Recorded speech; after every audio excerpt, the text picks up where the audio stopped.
السلام عليكم، مرحبا بكم في قناة يوميات نهاد. جبت لكم حلقة جديدة من مسلسل الوعد الجزء الرابع، اللي غادي نشوفوا فيها ان جيهان مشات للقبر ديال ولادها وديال قاسم، بقات كتحفر حتى هي القبر ديالها بيديها.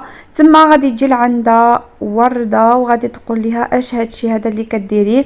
بقات كطلب منها باش تهدن وباش ما تنفعلش لهاد الدرجه كامله، لكن كتقول لها انا بغيت نتبع ولادي، بغيت نتبع الزوج ديالي، ما عندي علاش نبقى عايشه. وغادي نشوفوا ان جيهان كتصارع الموت من بعد ما غادي تكون فقدت الوعي ديالها في اليد ديال ورده، بعد ما جاها انهيار عصبي. تما ورده غتصل بالامير وتقول له راه زوجة العم ديالي واقيلا ماتت، اجي شوفها. امير غادي يشوف النبض ديالها واش كاين ولا ما كاينش، وغادي ياخدها للسياره باش ياخدها للمستشفى ولا شنو غيدير ليها. من بعد امير غادي يرجع وراه ورده اللي كانت متاثره بزاف وكتقول انا السبب ديال هادشي كامل اللي طرا لزوجة العم ديالي. نخليكم مع تفاصيل، ما نطولش عليكم. بدايه الحلقه ديالنا غادي تكون مع جيدان ووردة كانوا جالسين في المطبخ مع بعضياتهم كيف ما شفناهم. كانوا مجمعين كيهضروا بخصوص هذا الشيء هذا اللي طرا الوردة، هاد المشاكل اللي كطرا بسبب زوجة العم ديالها. المهم قالت وردة كانت جالسه مع جيدان، وجيدان قالت ليها واش فراسك واحد الحاجه، راه جيهان غادي تمشي في حاله من هنا. صافي راه امير هضر مع صلاح، وصلاح قال له باللي الام ديالي غادي ناخدها من هاد الدار. تما ورده بقات كتفكر وقالت اش هادشي هذا اللي كندير، هاد المراه هادي انا سببت ليها بزاف ديال الحاجات خايبين، كيفاش قدرت ندير هكذا؟ شويه ملكه غادي تجي لعندهم وغتقول لهم راه صلاح جا باش ياخذ الام ديالو، لكن ما لقاهاش. دابا كيقلب عليها، واش نتوما شفتوا جيهان فينا هي؟ داك الساعه بداو كيشوفوا في بعضياتهم وقالوا لا ما شفناش جيهان. المهم ملكه قالت لهم كنتمنى انها تكون غير في شي بلاصه قريبه، وما تكونش مشات لشي بلاصه ولا تكون سحرات ولا دارت شي مصيبه، راه داك المراه غير مجنونه. داك الوقت بقات ملكه كتقول لهم شنو خصنا نديرو، يلا نقلبوا عليها في الجرده ولا نقلبوا عليها في شي بلاصه. تما ورده قالت لهم راه هذه الزوجه العم ديالي خصني نقلب عليها في كل مكان، ما يمكنليش نبقى جالسه هكذا مربعه يديا كنشوف انا. المهم داك الوقيته غادي نشوفوا باللي ورده غادي تمشي كتجري تمشي تشوف الجرده، تمشي تقلب على ورد على جيهان فينا هي. ما قدرتش تبقى شاده راسها ولا غير جالسه هكذا. وكان من بعد غادي نشوفوا جيدان اللي كانت ما عرفاش راسها شنو غادي دير، لانها بقات دايخه غادي تشد الدواء ديالها، بقات كتفكر لانها خصها تشرب الدواء ديالها في الوقت. من بعد غادي نشوفوا ورده خارجه وهي كتجري. امير غادي يكون تما في الجرده وغادي يشوفها، بقى كيشوف فيها قال مالها هادي ماشيه هكذا بهاد السرعه كتجري، شي حاجه كاينه. بقى كيشوف فيها لان امير دائما التصرفات ديال ورده كيجيو له ماشي هما هادوك، كتصرف تصرفات غريبه، كيبقى مسكين غير كيشوف ما فاهم والو. من بعد ملي شافها غادي نشوفوا ديك الساعه صلاح غادي يقول صلاح كان تما في الجرده، غادي يقول لورده واش ما شفتيش الام ديالي؟ قالت له لا ما شفتهاش، ولكن خصنا نمشيو نقلبوا عليها فين غادي تكون. صلاح قال لورده انا قلت للام ديالي انني غادي نجي موراها باش ناخدها، وهي ملي عرفتني غادي ناخدها مشات لشي مكان، يعني حاولت انها تبعد باش ما ناخداش. احتمال تكون غير هنايا في المزرعه، واما غادي تكون في الغابه، يعني ما عندها فين تمشي من غير هاد البلايص هادو. تما امير بقى كيفكر، وورده كانت مخلوعه بزاف وباين انها مخلوعه على زوجة العم ديالها بزاف بزاف، يعني باينه انها كتبغيها وكتبغيها بزاف، واخا العكس ديال جيهان اللي ما كتحملش ورده نهائيا. صلاح غادي يقول لورده فين تقدر تكون الام ديالي؟ تما قالت ليه يعني احنا خصنا نقلبوا عليها في الغابه، نقلبوا عليها في المزرعه، نقلبوا عليها في كل مكان، على الله نجبروها في شي مكان. داك الوقيته كرم قال لهم يلا اش كنستناو زيدوا نمشيو نقلبوا، كل واحد فين يمشي، يعني غادي يتفرقوا. كرم غادي يمشي جهه، وكذلك صلاح وامير في جهه، ووردة هي في جهه. مهم غادي يتفرقوا كاملين بهم، غير صلاح غادي يكون معاه كرم، يعني غيكون مع بعضياتهم وغيتصلوا بالرجال ديالهم باش يقلبوا على جهان فينا هي وفين تقدر تكون في اي مكان. بدات ورده كتبكي الدموع في عينيها وكانت مقهوره بزاف، ما قدرتش تحبس راسها، ما قادره دير حتى شي حاجه، غير كتبكي وحزينه في مشهد مؤثر. من بعد غادي نشوفوا ان ورده بداك الساعه غادي تكون متوتره بزاف، وبقات كتفكر زوجة العم ديالها اللي كانت شاده ليها يديها وكانت كتدخل فيها السكين كيف ما شفنا في الحلقه السابقه، وغادي تقول لها انا بغيت نموت، بغيت نمشي عند ولادي الكبار، بغيت نمشي عند الزوج ديالي، صافي بغيت نموت ونتدفن حداهم. تما ورده مباشره بقات كتفكر في هذه الهضره، وقررت باش تمشي حتى هي بيديها للمقابر تشوف المقبره واش كاينه فيها جيهان ولا لا. مهم داك الوقيته غادي نشوفوا ورده مشات كتجري للمقبره وكتشوف البلاصه فين مدفونين ولاد قاسم وحتى قاسم. اما نسرين وكمال غادي نشوفوهم مع بعضياتهم وكانوا كيسقيو داك الشجيرات اللي كانوا غرسوهم. كيف ما قلت لكم جابوا جوج ديال الشجيرات وغرسوهم، شفنا هادشي في الحلقه السابقه، وقالوا هادو يعني ملي غادي يكبروا وليداتهم غادي يلقاو ان هاد الاشجار مصوبين خصيصا غير ليهم هما. نسرين كانت فرحانه وقالت لكمال بعدا غادي نكونوا درنا واحد الهديه لوليداتنا واخا مازال ما كاينينش على قيد الحياه. من بعد غادي نشوفوا داك الوقيته نسرين غادي تدخل للدار هي وكمال، غادي يدخلوا هما فرحانين من بعد ما العائله كامل جابت الخبر بان نسرين حامله بتوأم وذكر وانثى، يعني داكشي كامل كلشي فرحانين. كيف ما شفنا هادشي هذا عاود في الحلقات السابقه، الفرحه كانت ديال الجميع. ومن بعد غادي يجلسوا مجموعين مع بعضياتهم، ومنيه والسعديه كانوا جالسين في الصالون وكيستناو غير نسرين امتى تجي باش يهضروا معها ويشوفوا الموضوع اللي غادي يهضروا فيه، لان السعديه وامنيه كانوا باغيين يهضروا في الموضوع ديال السميه ديال الولد والبنت اللي غادي يكونوا ديال نسرين. ديك الوقيته نسرين بدات كتضحك، قالت لهم من دابا وانتم كتفكروا ليا في السميه ديال وليداتي؟ زعما مازال شويه، مازال الوقت. بداو كيضحكوا مع بعضياتهم ونسرين قالت لهم دابا نشوفوا شي سميات اللي يكونوا متقاربين لبعضياتهم باش يجيو زوينين. وبداو هكذا كيضحكوا. ومن بعد غادي تنوض نسرين وكمال غادي يمشيو للغرفه ديالهم، وغادي تبان لينا باللي امنيه كانت طلبت من نسرين باش تخرج تجيب ليها شي حاجه، وكانت الهدف ديالها غير ان نسرين تمشي شي مكان، لان وصال ومراد باغيين يقدموا واحد الهديه الكمال والنسرين، بغاو يديروا لهم مفاجاه وبغاو يزينوا لهم واحد الغرفه ديالهم وتما يعني يكون كل شيء فرحان. غادي نشوفوا داك الوقيته ان امنيه كتحاول تقنع في كمال وفي نسرين باش يخرجوا، واخيرا كمال ونسرين لبسوا عليهم حويجاتهم مونطويات ديالهم وغادي نشوفوهم خارجين مع بعضياتهم. كانوا فرحانين بزاف.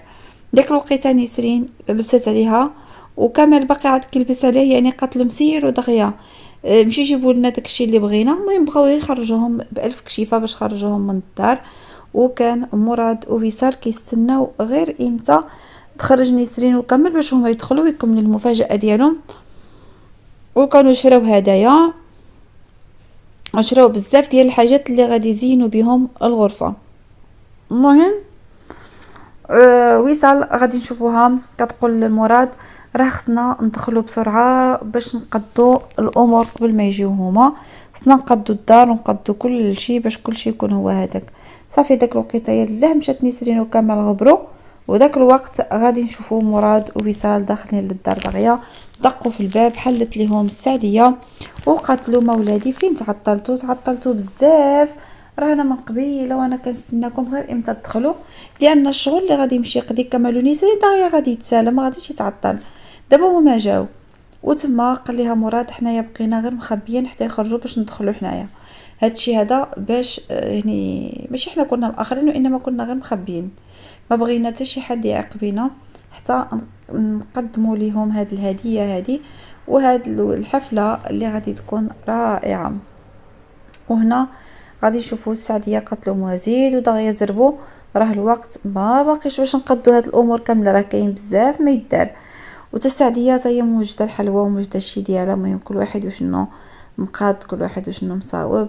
من بعد غادي نشوفوا ورده داك الوقيته مهم زوجة العم ديالها جالسه كتحفر داك التراب بيديها وكتقلع التراب، المهم في واحد الحاله اللي هي صعيبه بزاف. ومن بعد ورده جات مباشره كتجري ولقات زوجة العم ديالها هنا في هاد البلاصه، كتحفر التراب بيديها وقالت ليها لا ما ديريش في راسك هاد الحاله، عافاك ما تتعبيش راسك، وبقات كتصبر فيها وكتقول ليها انتي ما غادي ديري والو، ما غاديش تكوني في هذا المكان. وكتقول ليها خليني انا راه بغيت نموت، بغيت نتدفن مع ولادي، صافي ملي مشاو ليا ولادي ما عندي علاش نعيش في هذه الدنيا. وبقات هكذا كتبكي وتغوت، المهم في واحد الحاله صعيبه. كتقول ليها التراب هذا التراب كاين فيه ولادي، كيفاش غادي ندير ندخل لعندهم ونعيش معاهم تما في المقبره؟ صافي قالت ليها انا ما بغيتش نعيش هذه الحياه هذه. تما ورده غادي تقول لها ما ديرش بالك هكذا، علاش كدير في راسك هاد الحاله؟ يعني انت دابا يلا تمشي للدار، واللي بغيتي غادي يكون، ما يكون غير خاطرك، المهم ما ديرش راسك هكذا، راه ولادك ميتين. وبدات كتبكي عليهم. وتما ورده بدات كتحس بتأنيب الضمير، عفوا كتحس براسها ان الضمير ديالها كيأنبها، وكتقول هادشي اللي درتو انا راه ماشي هو هذاك. مهم بدات كتحس براسها ان هي السبب في هادشي اللي طرا للزوجة العام ديالها. في واحد اللحظه جيهان غادي نشوفوها فقدت الوعي ديالها، وتما غادي تكون كتصارع الموت. وهنا الصدمه الكبيره اللي غادي تكون الورده بعد ما شافت الزوجة العام ديالها صافي ماتت ليها في يديها. من بعد غادي نشوفو صلاح هو وكرم ماشيين كيقلبوا في الغابه في كل بلاصه، وكيقولوا اكيد ان الام ديالي غادي تكون طرات ليها شي حاجه. حنا من الصباح وحنا كنقلبوا في الغابه ولكن ما لقيناهاش، ولكن هي كانت مشات للمقبره. من بعد غادي نشوفو داك الوقيته كمال ونسرين غادي يرجعوا للدار. الوقت اللي غادي يرجعوا غادي يلقاو ما كاين حتى شي واحد.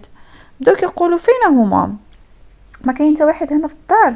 المهم هما كانوا كاملين مخبيين باش يوجدوا المفاجاه لكمال ونسرين. وفي واحد اللحظه بقات نسرين كتعيط عليهم، كتعيط على السعديه. وغادي نشوفوا السعديه وامنيه غادي يديروا راسهم انهم زعما خارجين لعند نسرين وكمال باش يكونوا زعما حداهم وداكشي، ولكن داكشي اللي موجدين ما غاديش يوريوه ليهم تما في الباب. صافي السعديه قالت له على السلامه ديالك ولدي كمال، وامنيه حتى هي كانت فرحانه. المهم باينين انهم دايرين شي حاجه ولا مهم مرتبكين كاملين بيهم. نسرين غادي تدخل بحال تمشي بحال الغرفه باش ترتاح. ومن بعد غادي ننتقلوا نشوفوا ورده اللي غادي تكون مع زوجة العم ديالها كتفيق فيها وكتقول لها عافاك غير فيقي، ما تبقيش هكذا، ما تخلينيش عليك، وهكذا كدموع في عينيها وهي كتبكي. تما ورده غتشد في يديها التليفون ديالها وغتقول صافي راه جيهان ماتت، كيفاش غادي ندير دابا؟ انا شحال تسببت الناس في القتيله، قتلت ليها الزوج ديالها وقتلت ليها ولادها، يعني دابا قتلتها هي. صافي يعني ورده رجعت عندها فكره انها هي اللي قتلت قاسم، وهي اللي قتلت ولاد قاسم وكل شيء، يعني داكشي كامل بدات كتفكر انها هي السبب فيه، ماشي غير مجرد كلام وانما ديال بصح. صافي داك الوقيته غادي نشوفو بقات كتقول لي عافاك فيقي وكتبكي. اتصلت ورده بامير كيف ما قلت لكم، امير جا بسرعه حتى هو باش يشوف شنو غادي يديروا. مهم كان بالو حتى هو مشطون على ورده، كان خايف على ورده اكثر ما خايف على جيهان، اما جيهان ما عنده غرض فيها اصلا، ما كيحملاش، وهي حتى هي نفس الشيء ما كتحملوش. من بعد غادي نشوفوا ان امير بقى كيشوف هكذاك في ورده وكيقول لها شنو واقع، فين لقيتيها؟ قالت له لقيتها هنايا كتحفر القبر ديالها بيديها. وداك الساعه قال لها صافي يلاه زيد ناخذوها، اجي عاونيني فيها باش ناخذوها للطوموبيل ونشوفوا شنو غنديروا معاها، ما عرفناها واش ميته ولا لا. المهم غادي شدا امير. ومن بعد ورده ما غاديش تقدر عليها، واخا غادي تجي تعاونو ما غاديش تقدر. من بعد قال لها صافي غير خليني انا غادي نقدر نهزها غير بوحدي. تما امير غادي نشوفوه كيشد في جيهان وغادي ياخدها للسياره ديالو، هو هزها في يديه. وتما ورده ما مشاتش معاه لان ورده غير مجرد عاونت امير باش يهز جيهان غير باش يهزها، وهي رجعت للور وبقات هكذاك، يعني ما قادت دير والو في واحد الحاله منهاره. ورده داك الساعه ملي مشى امير يحط جيهان في السياره بقات كتهز داك التراب وكتقول انا تسببت بزاف ديال الناس في الموت، انا ما كنسواش، انا ما كنصلحش. بقات كدلم في راسها وكتقول صافي داكشي اللي قالت لي زوجة العام ديالي هو اللي كاين، شوف انا شنو درت لهاد الناس، دمرت ليهم حياتهم، خرجت ليهم على الحياه ديالهم. مهم بقات كدلم في راسها بزاف. ومن بعد غادي نشوفوا ان ورده بداك الوقيته بعد ما بقات كدلم في راسها بقات كتقول انا هادشي هذا اللي دايره ماشي هو هذاك صافي، انا خصني نمشي مع زوجة العم ديالي وما غاديش نبقى عايشه في الدار ديال الامير طرهون ابدا. صافي داك الوقيته ورده بدات كتبكي كتبكي وكانت حزينه. ملي جا امير قال لها علاش كديري في راسك هاد الحاله، انتي اصلا ما عندك حتى شي علاقه بهذا الشيء كامل اللي طرا. هي بدات كتقول له لا، انا مولات هاد المشاكل، انا مولات هاد الصداعات كاملين، انا اللي تسببت للزوجة العام ديالي في هاد المشاكل في هاد الانهيار اللي طرا ليها. مهم صلاح غادي نشوفو اتصل به امير في التلفون وغادي يخبرو ان الام ديالو لقاتها وردة في المقبرة، ودابا خصنا نمشيو، يعني ضروري خصهم يمشيو باش يقضوا الامور ديالهم ويشوفوا جيهان كيف هي. مهم كانوا كاملين مخلوعين على جيهان خصهم يمشيو يشوفوها. وصلاح قال الكرام يلا نمشيو بالزربه، راه الام ديالي غادي ياخدها امير دابا للقصر، خصنا نمشيو لتما باش نشوفوها. من بعد غادي ننتقلوا نشوفوا كمال ونسرين اللي غادي يكونوا يعني المهم يلبسوا عليهم حويجاتهم وداكشي وجاو يجلسوا مع السعديه ومع امنيه ويجلسوا مجموعين مع بعضياتهم مهم في داك الاجواء. وفي واحد اللحظه غادي نشوفوا ان نسرين بقات كتقول انا جاوني تصرفات ديال الام ديالي مبدلين بزاف، ما عرفتش علاش. كمال قال ليها ما ديها في والو، صافي اكيد ان الام ديالك زعما تكون يعني غير شي حاجه عندها وصافي. المهم غادي نشوفوا نسرين تفاجات ملي دخلت للغرفه، ومن بعد غادي نشوفوا زوجة العم ديال وردة في واحد الحاله منهاره بالبكاء كيف ما قلت لكم. بدات كتصبر فيها، كتفيق فيها وردة وكتقول لها عافاك فيقي عافاك فيقي. ولكن جيهان في غيبوبة ما فاقت ما والو. امير غير كيشوف وردة كيفاش كتعامل مع زوجة العم ديالها، كتعامل معها معامله خاصه، معامله زوينه، واخا ان زوجة العم ديالها كتعاملها بطريقه خايبه، طريقه خبيثه حقوده شريره، لكن وردة كتعامل معها بطريقه زوينه لان القلب ديالها طيب وما فيهاش الشر. وتم امير قال لوردة خصنا نخليوها ترتاح شويه لانها تعبت وانهارت بالبكاء. عاد داك الساعه نشوفوا شنو غادي نديرو. من بعد غادي نشوفوا داك الوقيته هذيك ان امير كان مقلق وكان ماشي هو هذاك وباين القلق في وجهه. داك الساعه غادي نشوفوا بلي بقى كيقول لوردة يلا هي ترتاحي، ياك كنتي عييتي بزاف واكيد ان هاد التعب هذا ديالك غادي يدمرك حتى انتي. قال لها يلا تمشي ترتاحي في الغرفه، ما تبقيش هكذا لان هادشي هذا غادي يضرك حتى في الصحه ديالك. مهم داك الوقت هذاك قالت له لا ما بغيت والو، انا ما بغيت حتى شي حاجه، انا بغيت غير نرتاح، بغيت الراحه، بغيت زوجة العم ديالي نشوفها ناضت ولات بخير واما انا غادي طرا ليا شي حاجه. المهم بقات كدلون في راسها وكتحس براسها انها مقهوره. زوجة العم ديالها ما فاقتش، يعني بقات هكذاك في غيبوبه وكانوا كيستناوها غير امتى تنوض امتى تفيق.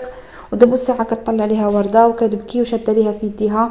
من بعد غادي تجيب واحد الزيف اللي غادي يكون فازك بالماء وغادي تمسح ليها كتنشف ليها يديها من داك التراب اللي كانت كتقيسوها هكذاك بيديها، لانها كانت كتقيس التراب بيديها وكتقلعو باش تحفر القبر ديالها.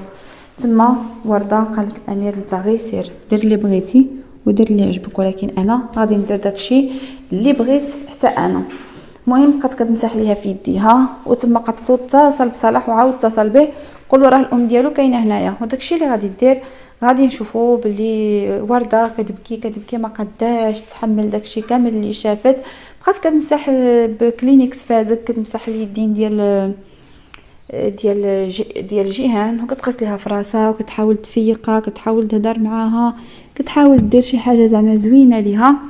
لكن للاسف داكشي اللي في الراس ديال ورده في راسها وجيهان كذلك اللي في راسها هو في راسها. من بعد غادي نشوفوا ان صلاح ملي غادي يدخل غادي يجي مقلق وكيزرب دغيا باش يشوف الام ديالو. غادي تكون الصدمه ديالو قويه، صدمه كبيره ملي يشوفها في غيبوبه. تما قتلوا ورده راه لقيتها في المقبره كانت كتحفر القبر ديالها، وتما كانت كتبكي على قاسم وكتبكي على ولادها اللي ضاعوا منها. هو قال لها صافي غير كوني هانيه، غير سيري دابا انتي، انا كاين دابا مع الام ديالي. قالت له لا ما يمكنليش نخليها بوحديتها، مستحيل، خصني نجلس معاها ونبقى معاها لاخر نفس في حياتي. ما يمكنليش نسمح فيها ونتخلى عليها. تما متزوجة هاد العام وردة كانت مازال في غيبوبة، مازال فقد الوعي ديالها، ومهم كانت في واحد الحالة صعيبة بزاف. داك الوقت هذاك غادي نشوفوا باللي وردة بقات هكذا كتحاول انها تفيق جيهان، وكتشوف صلاح واش غادي يقدر يفيق الام ديالو، لان هي كتستناه شنو غادي يقدر يدير.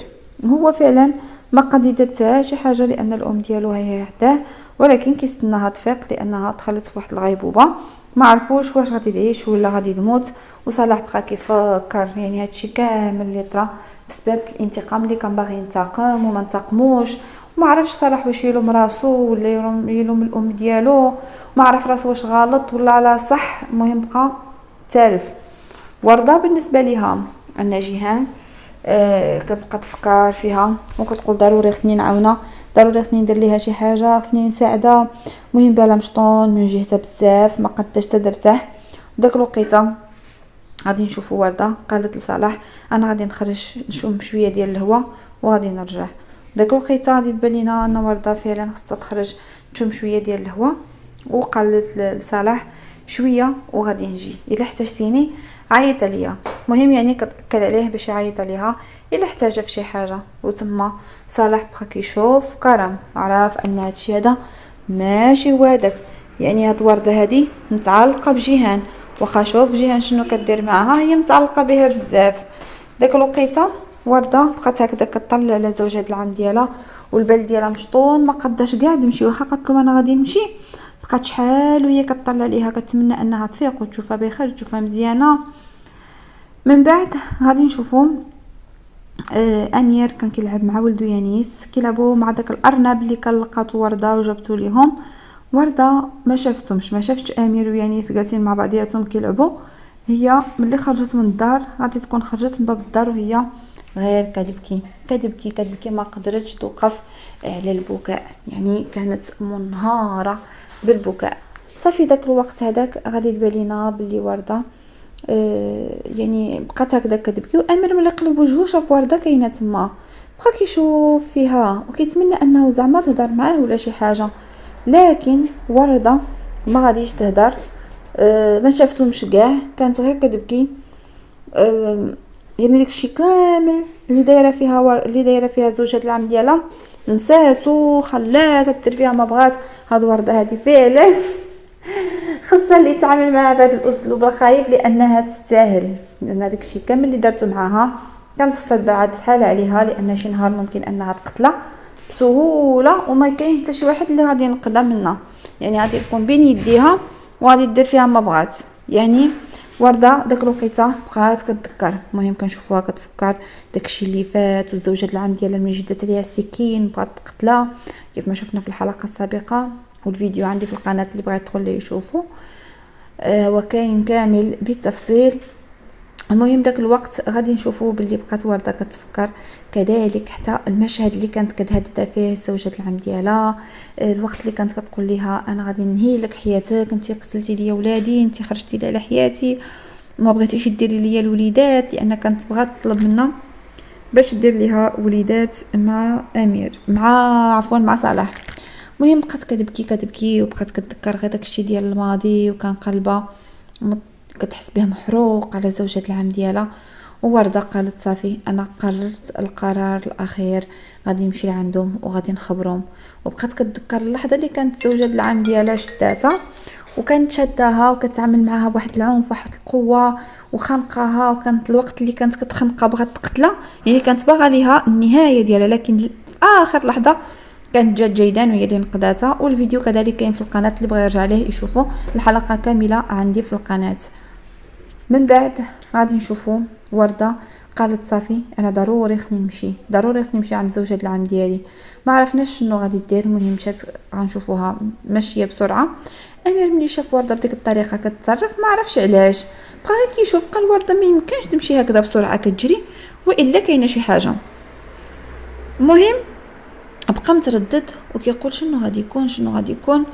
المهم هو عيا كيفكر، ولكن قال لي يعني اسمح لي يا ولدي انا غادي نمشي ومن بعد غادي نجي لعندك شويه ونجي، لان ما عرفش شنو واقع.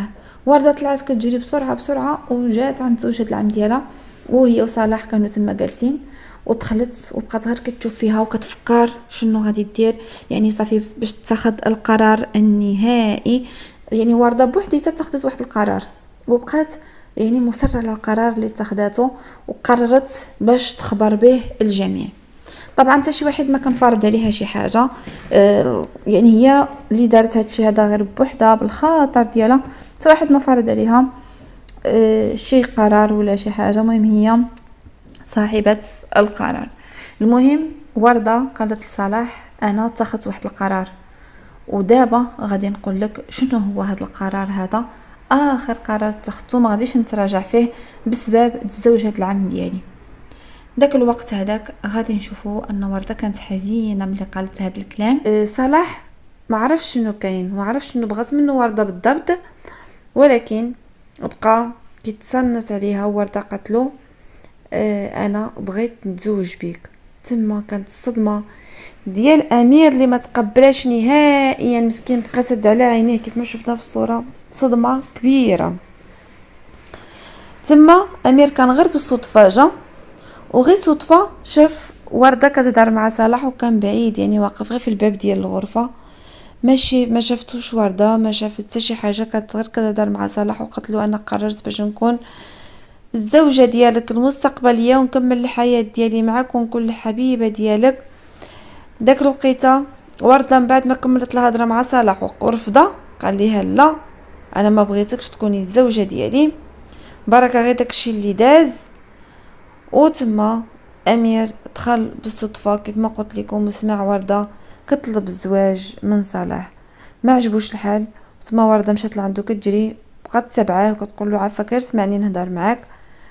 ملي وقف امير كيسمع الحوار شنو غادي تقول له ورده، تما قالت زعما الزوجة العم ديالي راه مريضه، وزعما هي كانت باغاني نتزوج بولدها صلاح، وانا ما يمكنش نبقى هكذا، الضمير ديالي انبني خصني ندير ليها الخطر ديالها، ما غاديش نتهنى ونرتاح الا ما خليتهاش على خاطرها. تما بقى امير غير كيشوف فيها ومصدوم صدمه كبيره في ورده. من بعد غادي نشوفوا كمال اللي غادي يكون فرحان بزاف، لان وصال ومراد داروا واحد مفاجأة. النسرين بغاو يفاجئوها باجواء زوينه، كانوا فرحانين، داروا داكشي زوين، داكشي بالنفخات، وداروا جوج ديال الالوان، الزرق الفاتح وكذلك الوردي، يعني داك اللوينات اللي كانوا زوينين بزاف. كانوا فرحانين مع بعضياتهم. وفي واحد اللحظه نسرين قالت لهم شكرا لكم كاملين بكم على هادشي اللي درتو، لان حتى السعديه وحتى امنيه داروا مجهود باش يقضوا هادشي هذا. اما صلاح فغنشوفوه مسكين بقى في صدمه كبيره، وكيتذكر كيفاش ورده كانت كتهضر معاه وكيفاش كانت كتقول له بلي انا موافقه نكون الزوجه ديالك والحبيبه ديالك. وتما هو مسكين كيقول علاش ورده جات وقبلت مني انها تزوج بيا، يعني حتى هو صافي نسى داك الموضوع، وقال ليها زعما انا ما كنت عارف والو، لو كنت عارف ان الام ديالي اللي كتهددك ما كنت غادي نوافق على هذا الزواج. صافي داك الوقيته صلاح كان معصب شويه، قال الام ديالو واش انتي بخير؟ صافي نوضتي. الام ديالو فقط من الغيبوبه اللي هي فيها، وكان صلاح باغي يهدر معاها، لكن ورده كانت في مواجهه مع امير اللي كتقول له راه الزوجه العام ديالي ما بين الحياه والموت، ضروري خصني نتزوج بصلاح باش هي تكون فرحانه وانا كتهمني الراحه ديالها والسعاده ديالها. قال صلاح داك المراه ما كتفكرش في السعاده ديالك ولا في الراحه ديالك، وانتي كيفاش كتفكري في شي حاجه بحال هكذا؟ داك الوقت ورده كانت في صدمه، وكانت يعني بغات تتزوج بصلاح، وما كانتش تقول للامير انها وافقت، يعني هي فيها الغدر، يعني امير مدخله لدارو شنو دايره ليها، داير شحال من حاجه من اجلها، وفي الاخير كل شيء ضربته له في الزيرو، وقررت باش انها تمشي تعيش مع صلاح وتبدا حياتها مع صلاح. واخا كان امير طلب منها الزواج كما شفنا في الحلقات السابقه، ولكن هي ما بغاتش، هي بدات كتعارض وقالت له لا ما غاديش نتزوج بيك، ومشات قبلت الزواج بصلاح. يعني داكشي كامل سمح له امير، وقال انه يبدا معها صفحه جديده، لكن للاسف هاد ورده هادي ماشي د العشرة، هادي شي وحده اللي تصرفاتها غراب بزاف. من بعد غادي نشوف وردة من بعد ما خرجت وقال لها امير سيري بحالك عليا، خرجي بحالك عليا، مبغيتش نشوفك، يعني جرى عليها من الغرفه ديالو. وردة بدات كتبكي منهارة بالبكاء، ما عجباش الحال علاش امير تصرف معاها هكذا، ولكن راه الشي اللي دارته هي صعيب بزاف وجرح امير بزاف. في داك اللحظه غادي نشوفوا ان صلاح غادي يكون خارج من الغرفه ديال الام ديالو، وتما بدات كتقول له زعما واش فكرتي في الموضوع اللي قلت لك؟ قال ما عمري غادي نفكر فيه، ما عمرك غتكوني الزوجه ديالي. قال غير نسى هذا الموضوع، اكيد ان الام ديالي مهددك عاود من جديد ودايره خطه باش تخليك تجوج بيا من جديد. قال له هادشي هذا ما عمره غادي يكون. يعني ورده بقات في واحد الحاله عبر عليها بعد صلاح تستاهل منه هادشي هذا.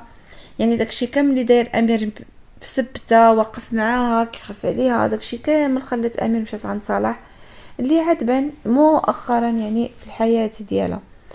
من بعد غنشوفو نسرين اللي كانت فرحانه بداك النفخات اللي صوبوا ليها وصال ومراد وداك الكادويات اللي جابو. المهم غنشوفو كمال سد العينين ديال نسرين، قال ليها بلاتي عندي ليك واحد المفاجاه حتى انا. شويه غادي يوري ليها واحد جوج ديال الكادوات هو زعما اللي جابهم ليها. هي بقات غير كتشوف داك الكادوات وكانت فرحانه، قال لها يلا اجي نفتحوهم ونشوفوا شنو كاين فيهم. المهم كانوا في واحد الاجواء زوينه كاملين فرحانين. نسرين غادي تفتح العلبه اللوليه وغادي تلقى فيها واحد الدميه اللي كانت كتفكرها بوصال، يعني هذه الذكرى ديال وصال، هاد اللعبه اللي كانت كتحماق عليها وصال ملي كانت مازال صغيره وكبرت معها في الطفوله ديالها. نسرين بدات غير كتضحك وكانت فرحانه، وكمال قال لها كي جاتك المفاجاه ديالي واش عجباتك؟ المهم بقاو كيضحكوا مع بعضياتهم وكانوا في واحد الاجواء زوينه. وبقات نسرين كتذكر وصال ملي كانت مازال صغيره وكانت داك اللعبه عزيزه عليها. كمال بقى كيشوف نسرين وقال لها انت عزيزه عليا بزاف وانا فرحان بيك في حياتي، ودابا فرحان بالمجيء الوليدات ديالنا. مهم كانوا في علاقه زوينه رومانسيه بيناتهم كيبغيو بعضياتهم، حب حقيقي. ديك الوقيته نسرين غادي تعلق كمال وغادي تشكرو بزاف على الاهتمام ديالو بها. وغادي نشوفو داك الساعه مشهد اخر اللي غادي يكون الليل، غادي يبان لينا القصر ديال امير اللي غنشوفوه خارج من الدار وكيفكر شنو غيدير. يعني داك الموقف اللي تحط فيه موقف خايب، ووردة خيبت له الظن ديالو يعني فيها. صافي بقى كيقول هادشي اللي دارت ليا وردة ماشي هو هداك، انا دابا دمرت. المهم دمراتو ديال بصح اي واحد غادي يكون باغي يجوج بشي وحده وغادي دير ليه وردة بحال اللي دارت معاه مع صلاح راه ماشي سهله. يعني ما بغاتش تتزوج به وهي كطلب الزواج من صلاح. طبعا امير بقى فيه الحال. وداك الساعه ورده كانت في البالكو واقفه، ومن بعد ما امير على عينيه غادي تبان له بلي ورده واقفه تما. ورده داك الوقيته كانت كتبغي تبدل زعما غير الجو بالليل ما جاهش النعاس، وامير بقى كيتذكر انها طلبت من صلاح الزواج ما رضاش وما عجبوش الحال. داكشي كامل اللي كان كيفكر انه يديرو ضرباتو ليه في الزيرو ورده. يعني بقى مقلق واحد التقليقه اللي هي كبيره بزاف. من بعد غادي نشوفو ان امير بقى كيتذكر داكشي اللي دارت ليه ورده وكيفاش كتصرف معاه.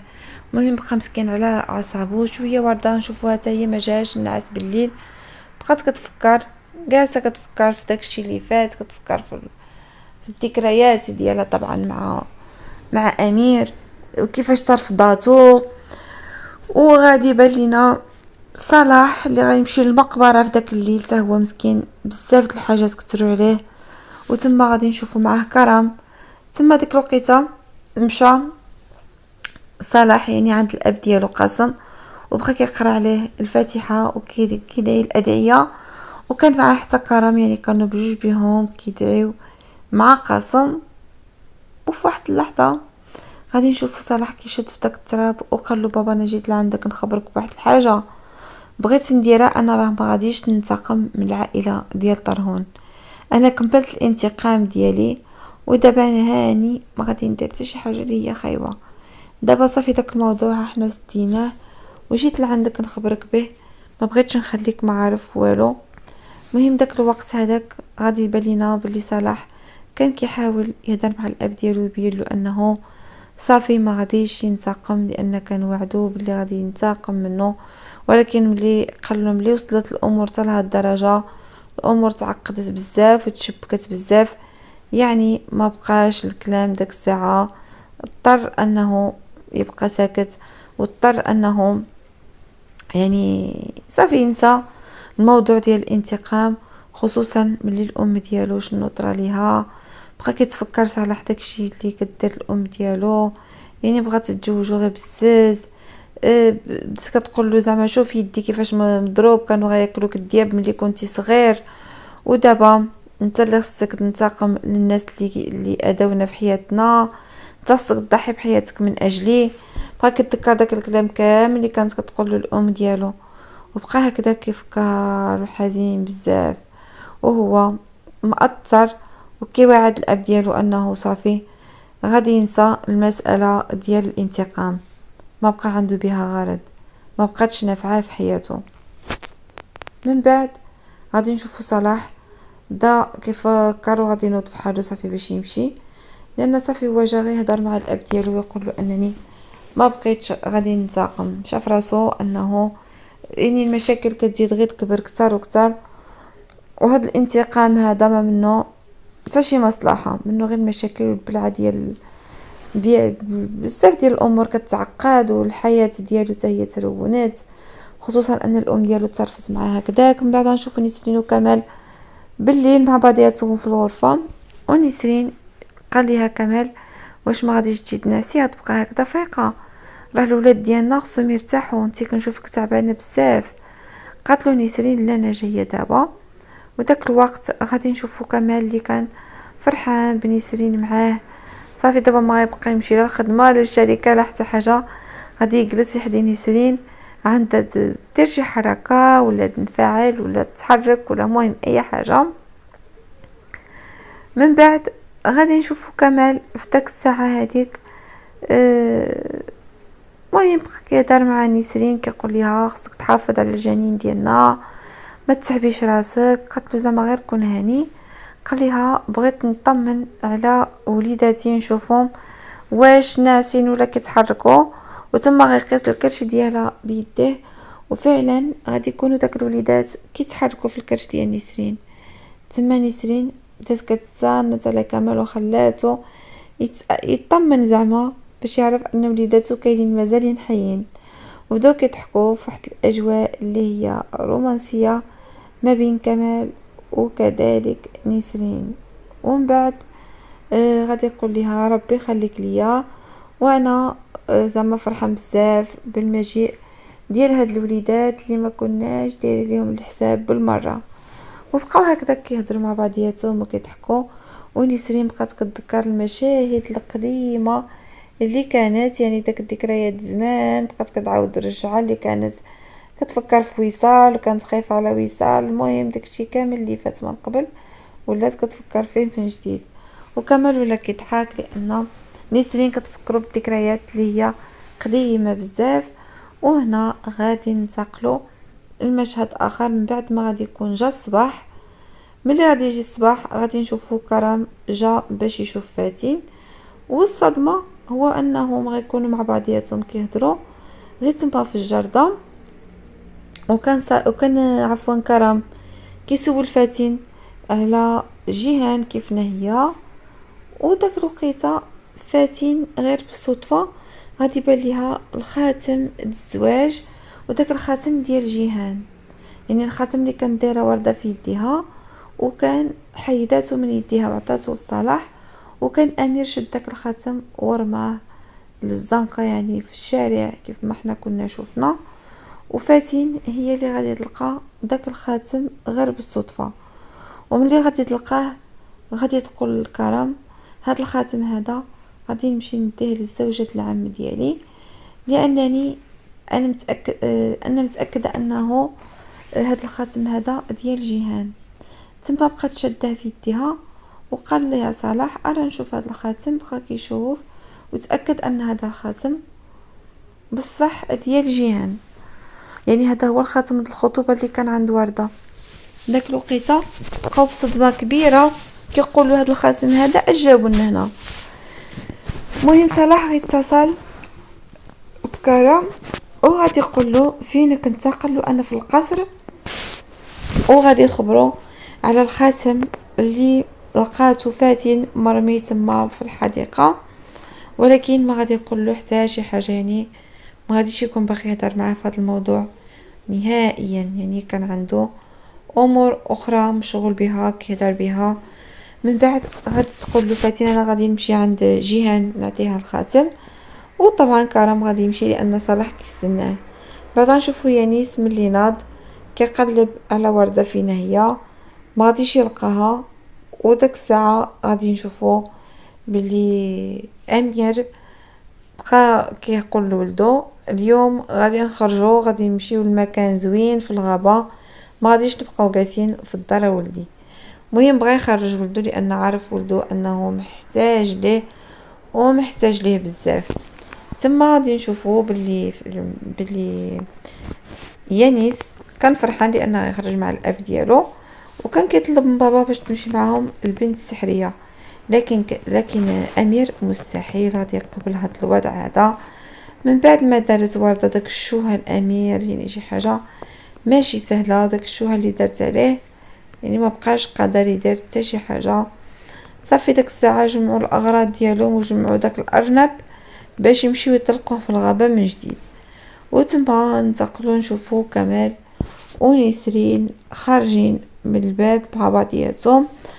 نسرين كانت فرحانه لانها الحمل ديالها مزيان، ما كتحسش بلا وجع لا حتى شي حاجه، وكل شي عندها مزيان كيف ما كانت قالت ليها الطبيبه. من بعد غادي نشوفوا كمال هو ونسرين كعنقه. من بعد قالت ليه انا غادي نمشي دابا ومن بعد نتصل بك. مهم يعني نسرين غادي تبان لينا انها ماشيه للمستشفى، وكمال من بعد غادي يخرج حتى هو. السعديه غتكون جالسه هي وامنيه كيشربوا مع بعضياتهم القهوه فرحانين وجالسين مجمعين في واحد اجواء اللي هي رومانسيه واجواء زوينه. من بعد غادي نشوفوا السعديه كتسول امنيه، قالت لها واش زعما حددتو شي حاجه انت وداك الراجل؟ قالت لها مازال. المهم غادي يجي للدار يخطب. وغادي ننتقلوا نشوفوا صلاح اللي غادي يكون جالس في الدار ديالو وهو معصب بزاف وكيقول علاش ورده طلبت مني الزواج، ما يمكنش غادي تجي وغتطلب مني الزواج هكذا وصافي. بقى غير كيفكر وكيقول شنو غادي تكون الام ديالي دارت ليها، اكيد انها مازال كتهدد فيها عليها ورده طلبت مني الزواج. وداك الساعه كرم غادي يجي وبدا كيهضر معاه صلاح وقال له كان كرم غادي يعاود شنو كاين الكرم، غادي يقول له راه الام ديالي ها شنو طلبت مني. مهم بقى كيقول له راه ورده حتى هي بغات تتزوج بيا، وهادشي هذا حنا ما عرفناش واش ورده باغاه بزز ولا لا. مهم بدا كيهضر معاه بواحد الطريقه غريبه. تما غادي نشوفوا جيهان من بعد ما ناضت وجلست وكانت كتفكر في ولدها صلاح اللي كان كيقول ليها بلي ورده باغا تتزوج بيا. يعني داكشي كامل تخربق عليها في الراس ديالها، وبقات جيهان جالسه وكتقول الحمد لله ملي انا دابا بخير وجلست ومزيانه، يعني بقات فرحانه. شويه غادي نشوفوا جات عندها فاتن وجبت لها الخاتم. تما ملي غتشوف داك الخاتم غادي تسعر مزيان، ما غاديش تبقى عارفه راسها شنو كدير. قالت لي هذا الخاتم هذا فين لقيتيه؟ هذا الخاتم هو اللي عطيت الورده، يعني الورده سيبت الخاتم ديالي في الحديقه. يعني في الجرده بدات كتقول لي ما يمكنش حتى لهاد الدرجه ما كتهتمش بالحاجه ديالي. مهم تما جيهان تعصبت بزاف، بقات كتفكر بلي ورده ما مسوقاش ليها، وتما بقات كتقول هذا الخاتم ديال العائله، الشجره ديالنا انا حيدته من يديا ودرتو في اليدين ديال ورده، ولكن كيفاش ورده رمات هذا الخاتم؟ داك الوقيته فاتن بقات كتقول اش ثاني نجي عند هاد المراه ونقول ليها هادشي، ما كانش عليا نحكي ليها، ما كان عليا نقول ليها والو. على الاقل كنت نكتفي غير بالصمت، ممكن يكون احسن. ولكن جيهان بدات كتغوت بالجهد بصوت مرتفع بصوت عالي، وما قداش تحكم في راسها لانها صافي داكشي اللي شافات والخاتم ديالها مرمي ما قدرتش تتحمل، وقالت للفاتن فاين هي داك وردة، وريها لي فين هي. ديك الساعه غادي نشوفو بلي زوجة العم وردة قررت من الانتقام وغادي تمشي لعندها باش تواجهها مباشرة. طبعا دائما كيديروا كوارث وكتمشي عندها باش كتواجهها وكيقضوا الامور بيناتهم بجوج بيهم. من بعد غادي نشوفوا داك الراجل اللي غادي يجي يخطب امنيه، غادي يجي في يدو واحد الباقه د الورود، واخيرا غتكون الخطوبه ديالهم. وفي الاخير غادي يصوني ليه التليفون، وكان كيهدر في الهاتف مع واحد السيده سميتها سلطانه، كيقول لها واش انتي لاباس عليك، واش انتي بخير. مهم كان كيهدر معاها وبين انه كيهدر مخبي. وتما غادي نشوفوا باللي السعديه هي اللي غادي تشوف داك الراجل جالس كيهدر في الهاتف وكيهدر على سلطانه. وتما بدات كتقول اكيد هذا الراجل كيخون امنيه او كيتفلى علينا ولا باغي يدير شي حاجه اللي هي خايبه. المهم السعديه ما عجبش الحل، ولكن ضروري بغات تخبر هادشي هذا تخبر به امنيه، ما تخليهاش هكذاك في الحاله اللي هي فيها، وتقول لانه كيعرف رجل اخر عفوا كيعرف مرة واحدة اخرى. وعلى هاد الشيء هذا زعما باش بغيت ننبهك وتردي بالك من هاد الراجل. ملكة غادي نشوفوها كتهدر مع جيدان، وكانت عارفة باللي شي حاجة واقعة ما بين امير ووردة ماشي هي هذيك. بعد غادي نشوفو جيدان كتقول الملكة راه هاد المراه هادي اللي معنا هنايا هاد جيهان ما بغاتش تقد، دائما كتخلق مشاكل كثيره لوردة، كيفاش غادي نديرو زعما نصبروا ليها. مهم بدات كتقول ليها هاد الامور هذه راه تعقدت بزاف ودائما مشاكل، ما عرفناش كيفاش غادي تكون الامور من دابا الفوق مع هاد المراه هذه اللي دائما خلق لينا غير بزاف ديال المشاكل وبزاف ديال الصداعات، دائما كتضرب في ورده وكتعامل معاها معامله خايبه. قالت ليها ما عرفتش شنو غادي ندير معاها. المهم هو انها بغيتها تمشي في حاله من هاد الدار باش المشاكل ما يبقاوش. ما حد هاد المراه هذه كاينه هنايا، فالمشاكل مازال غادي تكثر علينا وغادي نزيدو نتعقدوا في حياتنا كتار وكتار. قالت ليها الحياه ديالنا ما بقيناش كنعيشوها طبيعيه. ملكه قالت ليها كنطلب من الله باش صلاح يتدخل في هذا الموضوع. بعد غادي نشوفوا الزوجة العام ديال وردة من بعد ما فاقت وكان في يديها داك الخاتم وكانت مجنونه ماشيه مباشره لعند وردة كتقلب عليها فينا هي.